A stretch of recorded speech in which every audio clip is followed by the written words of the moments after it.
ಬಸವಣ್ಣ ಅಂದ್ರೆ ನಾನು ಮಂತ್ರಿಯಾದಾಗ ಬರದಿಂದ ನರಳುತ್ತಿದ್ದ ಜನರಿಗೆ ಮೊದಲು ಕೊಟ್ಟದ್ದು ಫ್ರೀ ಫುಡ್ ಅಲ್ಲ, ಸೆಲ್ಫ್ ಎಂಪ್ಲಾಯ್ಮೆಂಟ್.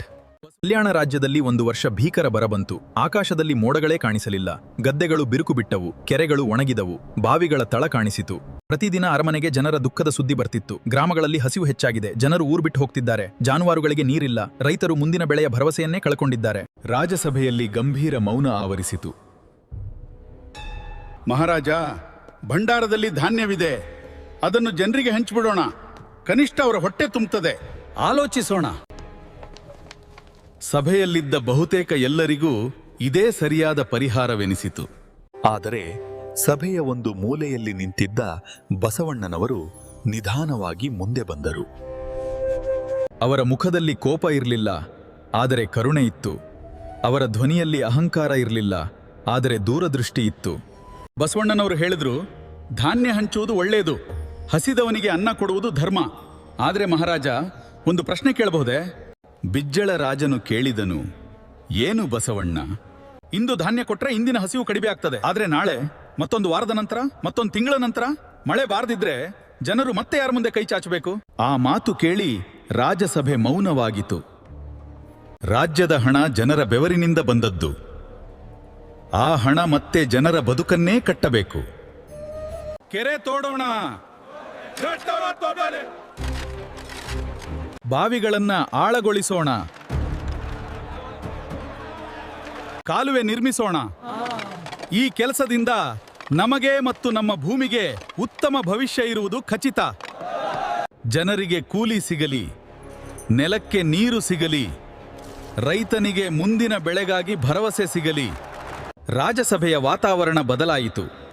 ಬಿಜ್ಜಳ ರಾಜನು ಬಸವಣ್ಣನವರ ಮಾತಿನ ಆಳವನ್ನು ಅರಿತನು. ತಕ್ಷಣ ಆಜ್ಞೆ ಹೊರಡಿತು.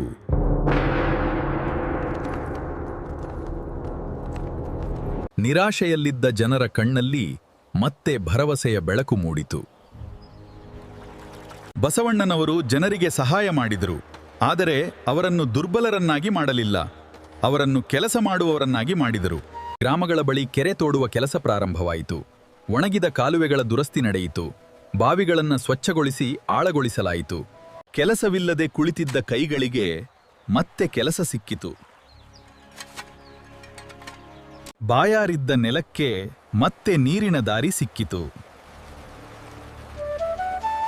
ಒಬ್ಬ ರೈತ ತನ್ನ ಕೈಯಲ್ಲಿ ಕೂಲಿ ಹಣ ಹಿಡಿದು ಕಣ್ಣೀರಿನಿಂದ ಹೇಳಿದ, ಇಂದು ನಾನು ದಾನ ತೆಗೆದುಕೊಂಡವನಲ್ಲ, ನನ್ನ ಬೆವರಿನ ಹಣವನ್ನ ಮನೆಗೆ ಕೊಂಡೊಯ್ಯುತ್ತಾ ಇದ್ದೇನೆ.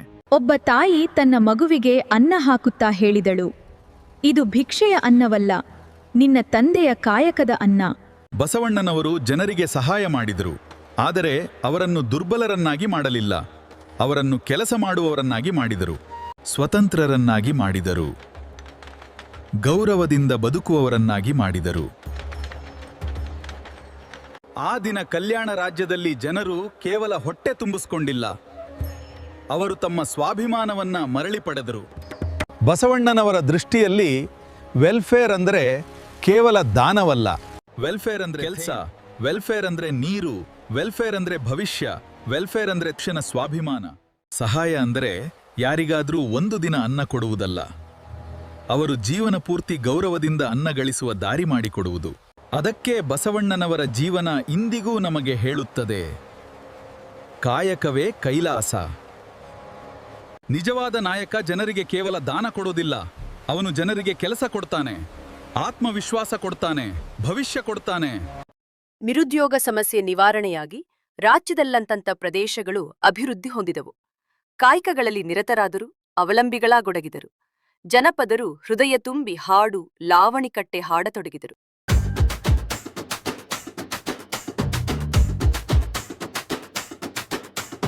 ಕಾಯಕ ಕಲಿಸುವ ನಾಯಕನು ಬಸವಯ್ಯ, ಜಿಯ ಹೊಸ ಮತಕ್ಕೆ ಶಿವಭಕ್ತಿ ಸಾರುದಕ್ಕೆ, ರಾಯಾಯ ಜೀವನದ ಹೊಸ ನುಡಿಗೆ. ಗುಂಡು ತೆಗಿತು ಲೋಕ ಕೊಂಡಾಡಿ ಕಾಯಕವ, ಕಂಡ ಕಂಡಲ್ಲಿ ದಾಸೋಹ ಕಾಯಕವ, ಕಂಡ ಜೀವನದ ಶಿವ ಮಾತು.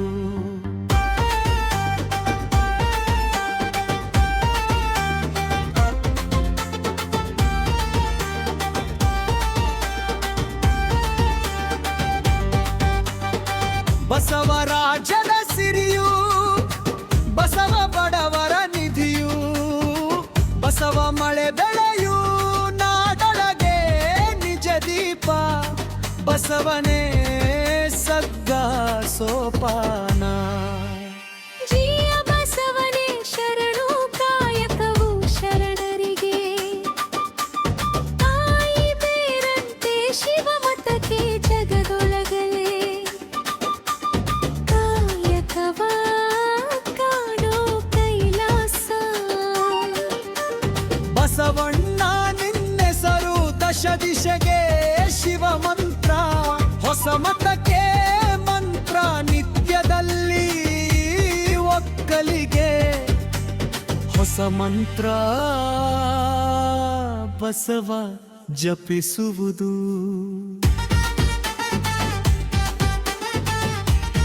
ನೀವು ಕೂಡ ಕಾಯಕವೇ ಕೈಲಾಸ ಎಂದು ನಂಬುತ್ತಿದ್ರೆ ಕಮೆಂಟ್ನಲ್ಲಿ ಹಾಟು ಹಾಕಿ.